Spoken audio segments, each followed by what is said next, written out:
by Patriot missiles. In the Gulf, the oil slick spreads. It threatens water supplies. And this evening, the cost of war in dollars. Who pays? Who gets shortchanged here at home? This is NBC Nightly News, reported by Garrett Utley. Good evening. It is now day 10 of the air war against Iraq, and today the weather was good, the planes were flying, so were some Iraqi MiG jet fighters, and 3 of them were shot down by U.S. Air Force F-15 fighters. Also, more Iraqi planes have flown to safety in neighboring Iran, as we first reported last night here on NBC. Catherine Kirk at the Pentagon has more details. Catherine? Garrick, apparently this conflict is creating some strange bedfellows. The Pentagon confirmed today that not all Iraqi aircraft are laying low. Some are flying east to Iran. They're pulling out their best fighters, and they are going into a neutral country that has declared its neutrality in this campaign, and I can only presume that they either, one, don't want to fight, or number 2, they are defecting, or the possibility that they're trying to husband their resources. But that's speculation. Pentagon officials say about a dozen Iraqi fighters and a dozen military and civilian transport planes, at least 24 in all, have landed in Iran. Sources say they have been flying into that country for the past 5 days.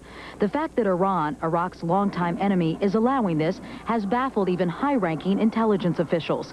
Some believe the arrangement may be placating a more radical segment of the Iranian population, which favors Islamic solidarity. Others speculate it may be part of a private agreement made between Iran and Iraq when the two countries reestablished ties shortly after the occupation of Kuwait. Whatever the motive, Pentagon officials say once the planes are there, they won't go after them. Iran is has declared itself a neutral country, and the answer is that we do not violate the airspace of neutral countries or countries not engaged. The official statement released by the Supreme National Security Council in Tehran read, "In view of Iran's neutrality in the war, the Council warns the belligerent parties that they should refrain from using Iranian airspace in any form. And if a plane from either parties in the war makes an emergency landing in the Iranian territory, it will be seized until the end of the war." NBC News has just learned that the planes that have flown into Iran include F-1 Mirage fighter bombers, an AWACS surveillance plane, as well as military transport planes. Secretary of State James Baker said within the hour that the U.S. has been assured by Iran that the planes that have flown into that country will remain there for the duration of the conflict. Garrick? Well, Catherine, that's what the Iran government is saying, but what happens if those planes don't stay there, if they start to fly back and forth as part of Iraq's war effort? What does the United States do then? Well, Garrick, because we have received those assurances, it's not likely that will happen. But if it does, it violates the rules of neutrality. And any Iraqi warplanes over Iranian airspace will be considered fair game by the U.S. and its allies. All right, Catherine Kirk at the Pentagon, thank you. Now we want to go to correspondent George Lewis in Saudi Arabia, where the war effort now includes fighting a new weapon, an oil spill. It is big. It is getting bigger. What's been done about that, George? Well, Garrett, not much so far. In some areas, they're putting up containment booms to try to hold back the oil, but there's just too much of it. Not all the victims of the Persian Gulf War are human. Along the shores of the Gulf, hundreds of dead and dying seabirds, their bodies covered with crude oil.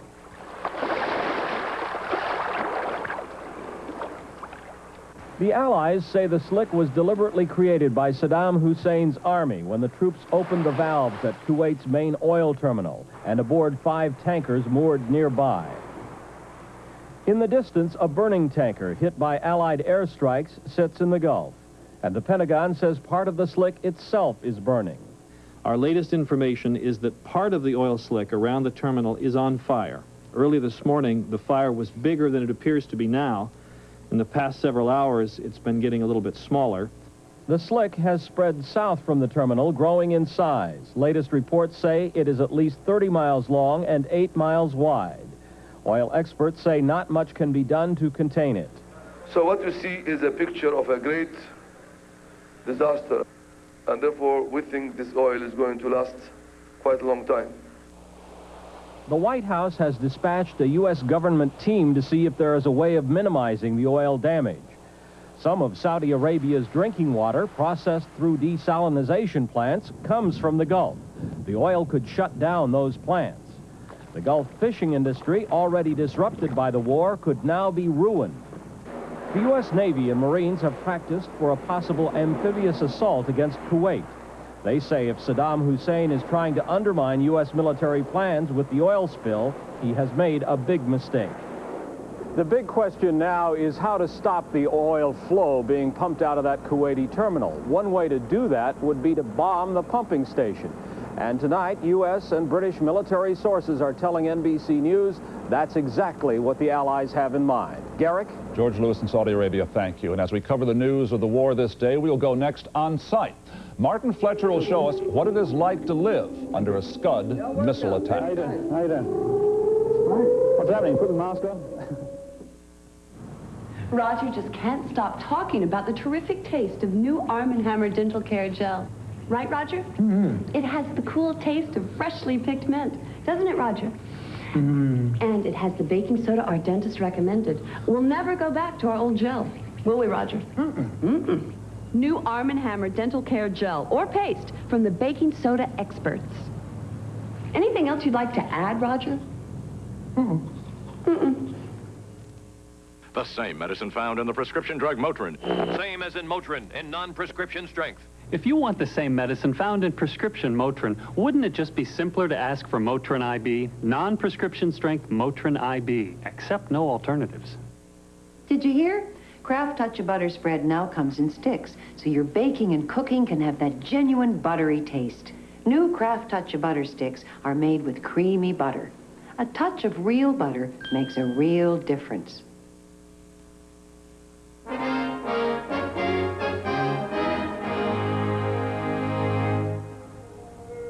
In Saudi Arabia, it has been another night of Patriot missiles hurtling up to meet Scud missiles coming down. One Scud was fired at Riyadh tonight. A Patriot intercepted it, and the remnants of the Scud then landed and exploded in an empty lot. No damage, no injuries. And Patriot missiles intercepted 4 Scuds over Israel tonight. 3 were flying toward Haifa and 1 towards Tel Aviv. No serious injuries reported there. Scuds and Patriots have become part of our daily vocabulary and part of our nightly television viewing. We want to take a few minutes now to show you what it is like to be under a Scud attack and what it is like to be part of the crews firing the Patriot missiles. We're going to see what happened in Tel Aviv tonight with Martin Fletcher. Then Gary Matsumoto will show us what happened in Saudi Arabia last night. First, we go on site to Israel during a Scud attack. This is Saturday night in Tel Aviv, one of the big nights out. It's almost a ghost town now. They call it the town that never sleeps these days. That's because they're scared of Iraqi missiles. Under the streets of Tel Aviv, it's a different matter. Follow me downstairs. We'll see where many, many people are hiding to escape the bombs. He's dead. So that you're happy Saddam Hussein is dead, but he's not dead yet. Yes, but he will be dead. Mostly these are the poor people who live in the poorer suburbs of Tel Aviv, and they live in older homes. They don't have bomb shelters. Ready? The siren's just beginning here in downtown Tel Aviv, and now we're going to see what happens.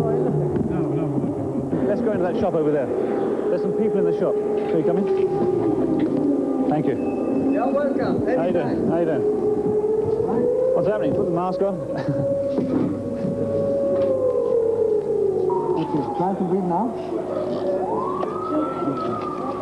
So I made the first basic mistake. I left the cover on the filter. Yeah. The guy in a black riding by outside. Now everybody's just waiting to see what happens. Is this a real alarm? Will the Scuds fall? Will the Patriots be fired? Or was it a false alarm? We'll see soon. Jeff, it's Martin. Just so you know, we're in Tel Aviv. We're ready. Any idea what's going on?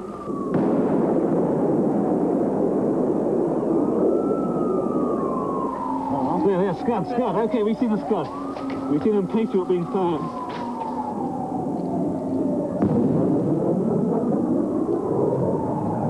For Israel, it was the best attack so far. Patriots knocked out all the Scuds. No serious damage, no casualties. Martin Fletcher, NBC News, on site under a Scud attack in Tel Aviv. The 7th Air Artillery Regiment were expecting trouble. They got it. A red alert has come to mean Scud alert. Soldiers disappear into their bunkers. Civilians scramble into basements. a duel in the sky is about to commence.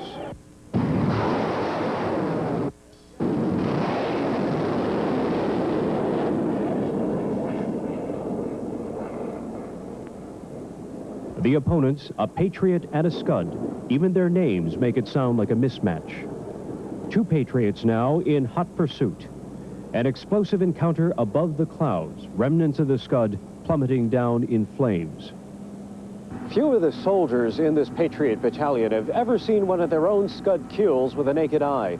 As soon as the warning is sounded, they scramble for their bunkers and stay there till the all clear is sounded. Attention on site, attention on site. We have a Scud alert, mop level is 2. The break of day does not necessarily mean relief. Scud alerts come at all hours now. The nightly volley of Scud missiles may deny these soldiers sleep, but their morale is high. They are justifiably proud. We always thought we were the black sheep of the family. We got over here and we've been busting our butts to get everything done right.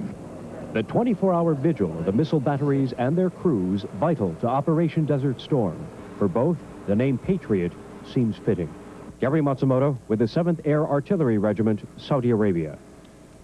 And next, the cost of war in dollars over there and here at home as we continue.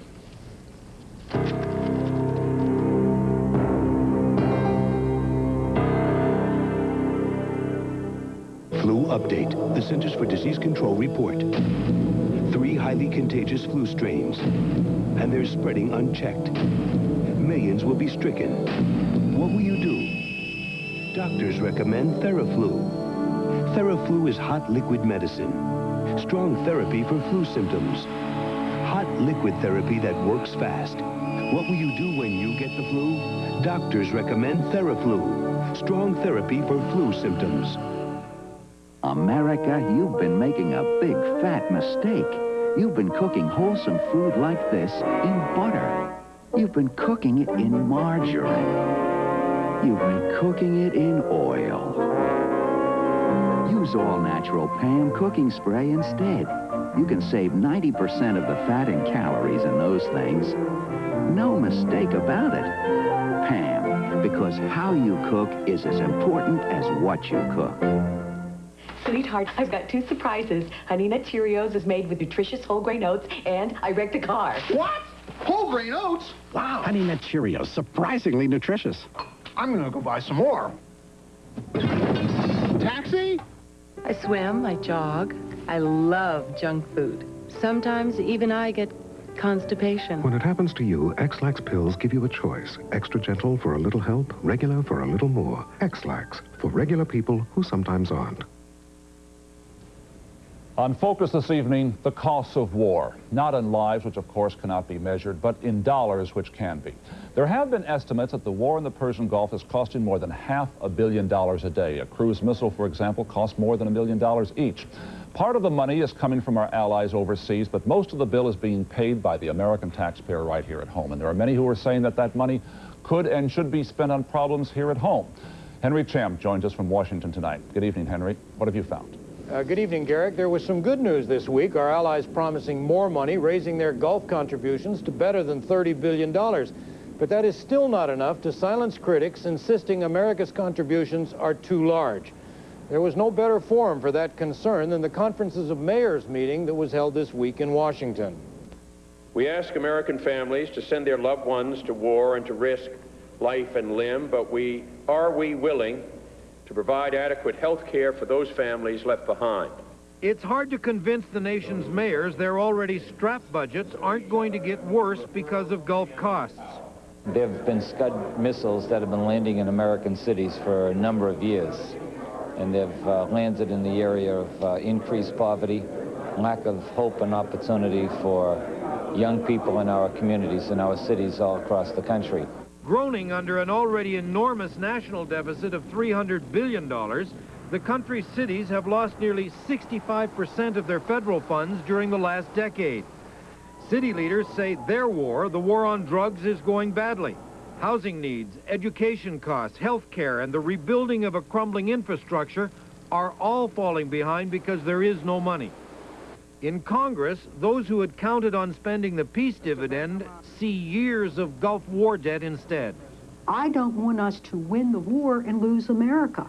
When our men and women come home, I not only want to make sure they have a parade, but I want to make sure they have a job and their children have a future. As missiles flash from ships to thud into enemy targets, their costs thud on the desks of congressional leaders who must find the money.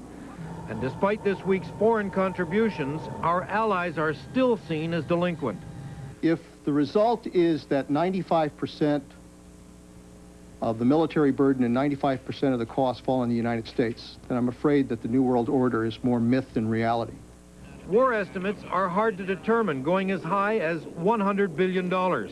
Already nations like Israel, Turkey, Egypt, and Jordan are calling for American post-war aid. And American troops may be stationed in the Gulf for years after the war's end. Congress wants legislation demanding President Bush and the Pentagon compile regular monthly war cost estimates in order to keep Allied commitments current.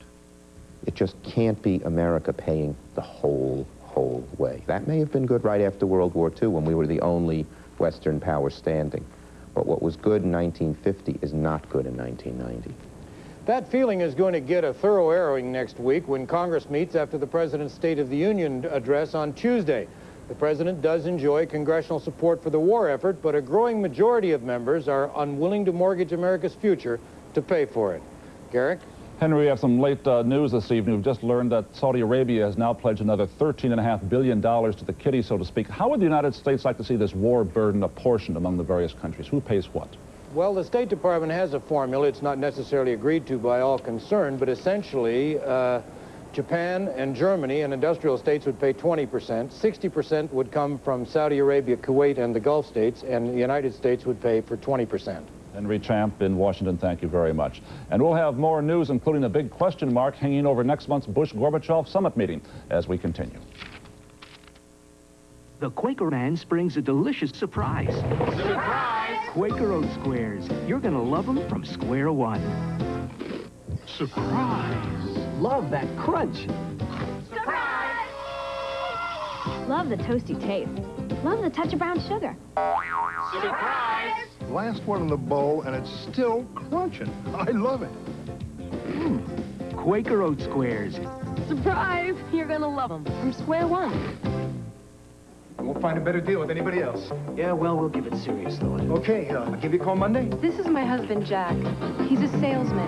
It's stressful. Hi. Jack, how'd it go? Not bad. But now he takes care of himself, exercising more and cutting back on fat, especially saturated fat.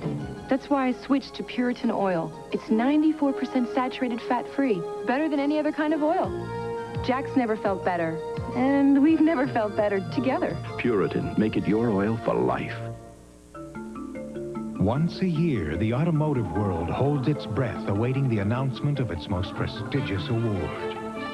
From all the new models to choose from, only one car dominated the competition in rigorous tests to earn the 1991 Motor Trend Car of the Year award. The Chevrolet Caprice Classic. It's simply breathtaking. The heartbeat of America, got to be Chevrolet. Pain from just one sensitive tooth can start the domino effect. Pain can make you stop brushing, lead to plaque buildup, gingivitis, periodontal disease, even tooth loss. Sensodyne toothpaste helps stop the pain and the domino effect. Eating the right foods can fill you with painful gas. That's why you may need Gas X for fast gas pain relief. Relief antacids can't give you. So eat right and feel right with Gas X.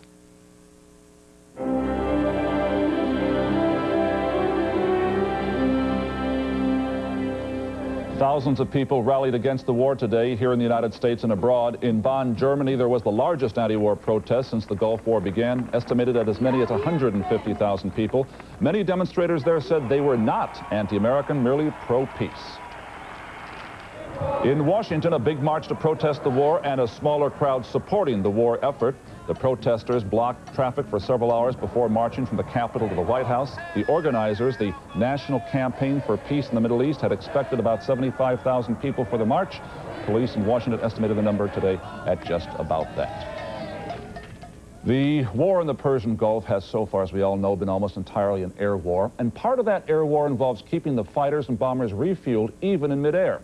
Tonight, correspondent Rick Davis takes us above the Persian Gulf and an old Air Force workhorse with its young crew.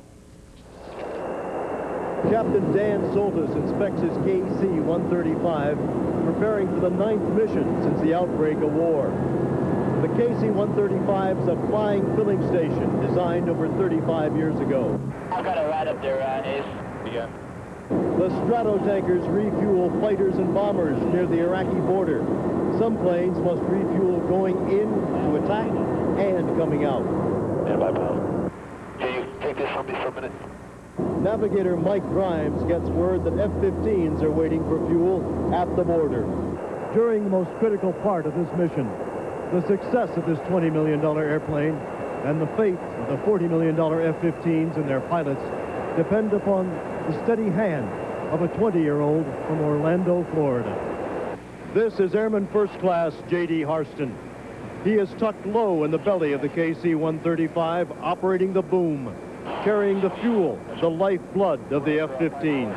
Yeah, the job is great. It's a lot of fun. I was scared at first when I first saw what I had to do. These are Saudi planes, their job to protect the tankers if attacked by Iraqi fighters. You are on a fuel-filled airplane. It's a flying explosion. Does that worry you?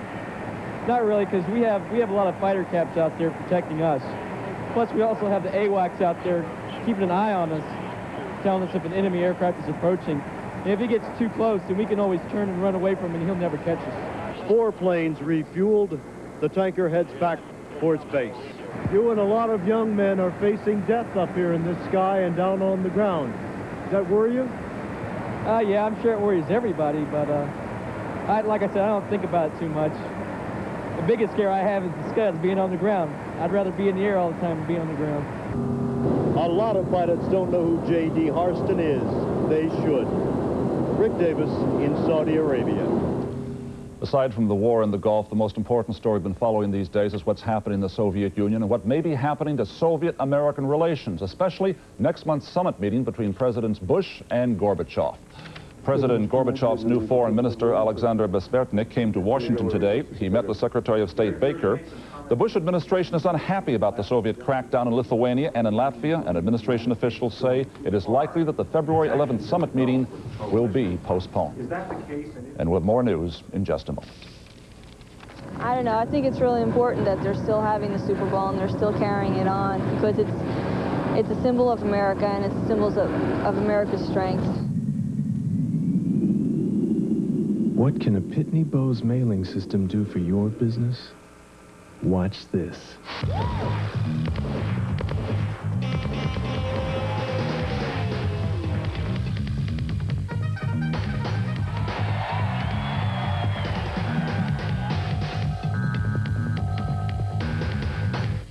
Seen enough? A cold always starts small. A stuffy nose, a little sneeze. But before you know it, your cold is full grown. That's when you need Dimetap, the grown-up medicine. If it was any stronger, you'd need a prescription. Maximum strength Dimetap Extend tabs work for 12 full hours. It's the way to relieve the congestion and sneezing of a full-grown cold. Dimetap, relief for the full-grown cold. If you're counting calories, here's something you should know. An entire Kellogg's Special K breakfast, including cereal, fruit, skim milk, and coffee, actually has fewer calories than the leading diet shake. Fewer calories. And when you're dieting, isn't that what's important? Kellogg's Special K. Lose the fat. Ooh, I love the taste of Crab Delights. From Lewis Kemp, Crab Delights tonight. It's a seafood paradise. So easy, so delicious. Crab Delights tonight. From Lewis Kemp. War or no war, tomorrow is Super Bowl day in Tampa, the Buffalo Bills versus the New York Giants. Some questions have been raised as to whether the game should be played, given that there is a war on and given the security concerns. The NFL debated that too, but kickoff is scheduled for tomorrow evening in Tampa. Here's Bob Hager. On the eve of Super Bowl Sunday, the stadium is ready, the teams are ready, and the fans are, well, acting like fans. Security is the tightest in the history of U.S. sports. Why don't you pull over here and we'll have the police look at your van? Anyone near the stadium today was searched.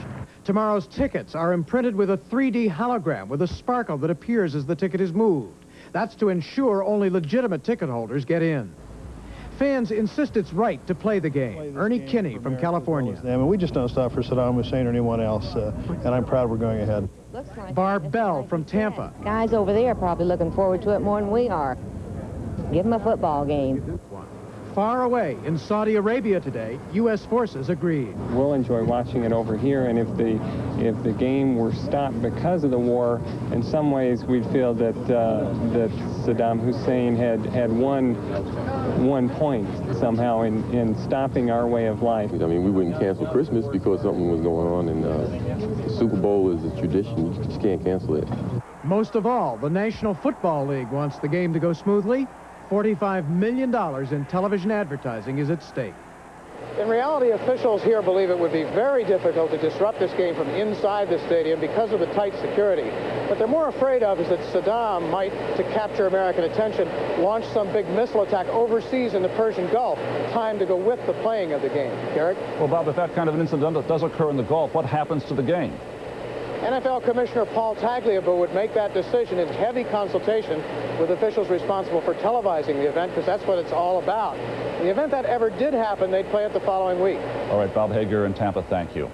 And finally, the Super Bowl jolts us back to the other reality that life, aside from war, does go on. For example, this past week in Utah, the legislature passed and the governor signed a tough anti-abortion law, a reminder that that controversy is still alive.